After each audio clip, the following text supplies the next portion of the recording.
The song of the abyss had changed. It was a low, thrumming note of distress that vibrated through the coral spires of Aqualaria, a dissonant chord that made the very anemones shudder. Princess Coralia, her tail the color of a twilight sky dusted with silver scales, felt it in her bones. The heart of the tides, the luminous pearl that calmed the ocean's fury and nurtured their kingdom, had been stolen.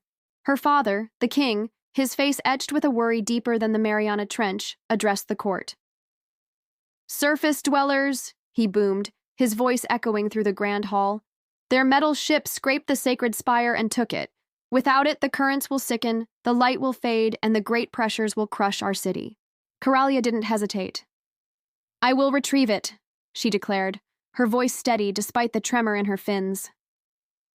She was the fastest swimmer, the most cunning hunter of moon jellyfish. She would not let her home die. The journey to the surface was a blur of darkening water and increasing dread.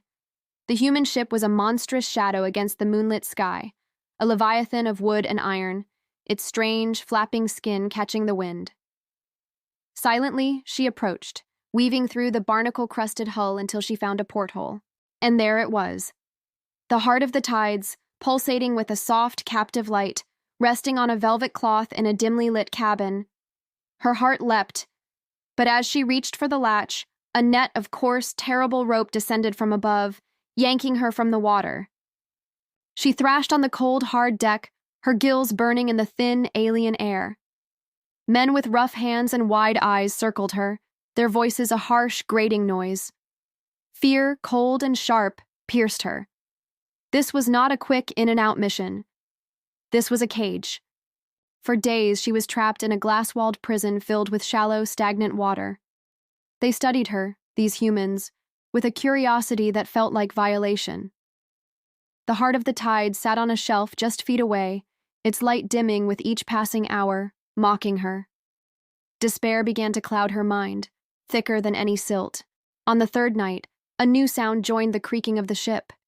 It was a deep, resonant hum, a vibration that shook the very timbers.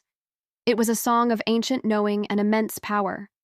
The hum grew louder, a mournful, beautiful dirge that spoke of deep trenches and migrating constellations. The humans heard it too. They rushed to the rail, shouting in alarm. Coralia pressed her hands against the glass, her spirit answering the call. She knew that song. It was the song of the great whales. Suddenly, the world erupted. The ship lurched violently, throwing men from their feet. A colossal, living force struck the hull with a sound like a mountain cracking. Again and again the impacts came, rhythmic and devastating. Her water prison shattered. Salt water and glass exploded, and she was swept onto the heaving deck. Chaos reigned. In the moonlight, she saw the cause of the destruction, a gargantuan sperm whale, its broad head battering the ship's side with primal fury. Its small, intelligent eye seemed to find hers, and in that glance, she saw not mindless aggression, but purpose. Scrambling, ignoring the sting of cuts on her skin, Coralia lunged for the shelf, snatched the heart of the tides, and without a backward glance, dove over the splintered railing into the churning, blessed sea. The whale was beside her instantly, a vast, dark island of safety. It nudged her gently with its enormous head, a touch that was surprisingly tender. She wrapped her arms around its rough, barnacled skin as it dove, carrying her away from the dying sounds of the surface world, down into the welcoming, high-pressure embrace of the deep. She was safe. Her kingdom was saved. When they returned to the glowing spires of Aqualaria, the city erupted in joy. The heart of the tides was restored to its plinth, its light flooding the streets and gardens, the song of the abyss returning to its harmonious melody. But Coralia's attention was on the giant creature who waited patiently at the city's edge. She swam to him, placing a hand on his immense brow. "You saved me," she said, her voice soft in the water. "You heard my silence, and you came." A low, complex rumble answered her, a sound that resonated in her soul. He had been passing through the deep channel, he explained in the way of whales, through images of loneliness, of long journeys, and the simple, unwavering belief that no one should be caged.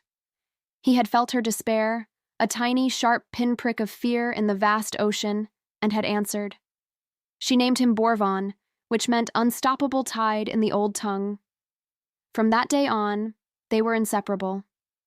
Where Princess Coralia went, Borvon was her shadow, her guardian, her most trusted friend.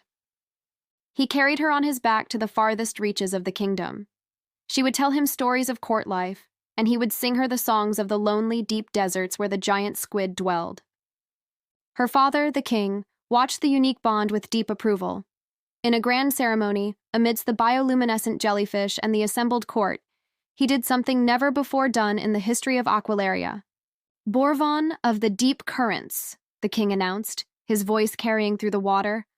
"For your immense courage and unwavering loyalty, we bestow upon you the title of Royal Guardian, Protector of the Air, and First Knight of the Abyssal Guard."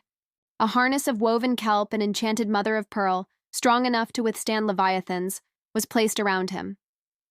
Coralia fastened a final clasp, a glowing starstone, to his harness. Borvon let out a deep, joyful note that shook the pearls on the queen's crown. He wasn't a subject. He wasn't a servant. He was a friend who had chosen his place, and his place was forever at her side. Together, the mermaid princess and her whale, the unstoppable tide, guarded the peace of the ocean, a testament to a friendship that bridged the deepest divides. The end. Thank you for watching, and please don't forget to like, share, and subscribe.